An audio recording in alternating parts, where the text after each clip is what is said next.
દિલીપ સંઘાણી જોડી ગયા છે, ખેડૂતો માટે અવાજ ઉઠાવે છે. દિલીપભાઈ, 10,000 કરોડનું રાહત પેકેજ બે દાયકામાં ન થયું એવી સ્થિતિ આ વખતે થઈ છે. કઈ રીતે જોઈ રહ્યા છો 10,000 રાહત પેકેજને? દિલીપભાઈ, કુદરતી આફતના કારણે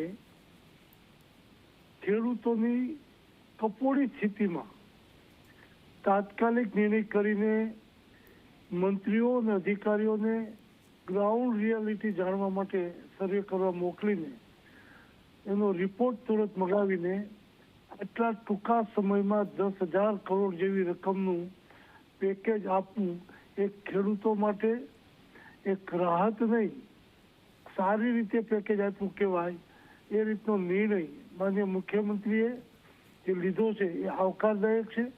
માન્ય જીતુભાઈ વાઘાણી કૃષિ મંત્રીએ આ 9 તારીખથી મગફળી ખરીદવા માટે માન્ય મુખ્યમંત્રીના સાથે સંવાદ કરીને જે નિર્ણય કર્યો 15,000 કરોડ જેટલી રકમની મગફળી ખરીદાશે એ પણ આવકારદાયક છે. ખેડૂતોને ખૂબ મોટી રાહત થઈ છે. આ નિર્ણયને હું આવકારું છું, સરકારને અભિનંદન આપું છું. દિલીપભાઈ, ઘણા ખેડૂતો કહી રહ્યા છે કે 1 હેક્ટરે તો હજારો રૂપિયાનું નુકસાન છે, તો 1 હેક્ટરે 40-50 હજારની સહાય આપો તોય પોસાય એવું નથી. તો આ સ્થિતિની વચ્ચે, અને તમારો જિલ્લો અમરેલીમાં તો સૌથી વધારે ભયાનક સ્થિતિ છે, તો આ સ્થિતિની વચ્ચે કઈ રીતે કાઉન્ટ થશે અને કઈ રીતે સહાય મળશે અને કેટલા સમયમાં મળશે?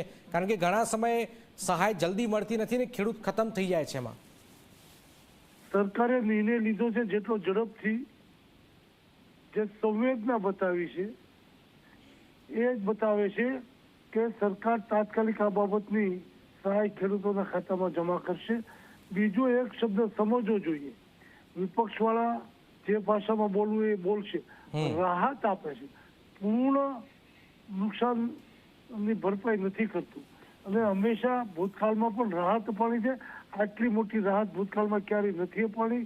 એવડી મોટી રાહત ભૂપેન્દ્રભાઈની સરકારે અને કૃષિ મંત્રી જીતુભાઈ વાઘાણી સંભાળતા ત્યારે મળી છે. એનો હું ખેડૂતના દીકરા તરીકે આનંદ વ્યક્ત કરું છું. બિલકુલ, આભાર દિલીપભાઈ. દિલીપ સંઘાણી, ચેરમેન ઇફકોના, અમરેલીથી આવે છે અને અમરેલી સૌથી વધારે પ્રભાવિત થયું છે. આ સ્થિતિની વચ્ચે તમામ જિલ્લાના ખેડૂતોને થોડી ઘણી રાહત મળે એ જરૂરિયાત છે.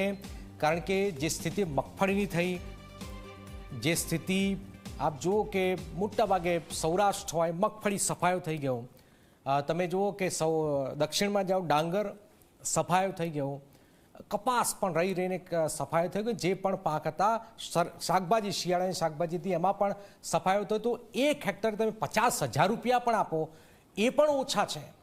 10,000 કરોડ લાગે મોટું, સરકારે સારું કામ કર્યું છે, પણ ખેડૂતને આ 15 દિવસ કે 1 મહિનાની અંદર આપી દો તો સારું છે કે એને થોડા ઘણા બિયારણના પૈસા મળે, થોડા ઘણા ખેતમાં જે મુશ્કેલી સર્જાઈ છે સાફ કરવાના પૈસા મળે. તાત્કાલિક સહાયની જરૂર છે. હાલાકી 1 હેક્ટરે તમે 1 લાખ રૂપિયા આપશો ને આજે તોય ખેડૂત બેઠો થાય એવી સ્થિતિ નથી. પણ જે પણ થોડી ઘણી ખેડૂતના ચહેરા પર થોડી ઘણી ખુશી આવે જરૂરી છે. સરકારે શું કહ્યું કે 2 દાયકામાં સ્થિતિ નથી આવી એવી સ્થિતિ આ વખતે થઈ છે, એટલે તમે અંદાજો લગાવી શકો છો. વિપક્ષે પણ અવાજ ઉઠાવ્યો છે, એમાં તમામ લોકોએ અવાજ ઉઠાવ્યો છે અને મૂળ ખેડૂત માટે કામ થયું છે. ખેડૂત બચવો જોઈએ. 10,000 કરોડની રાહત પેકેજ છે. હવે જોઈએ છે કેટલા સમયમાં આપવામાં આવે છે. 7:30 વાગે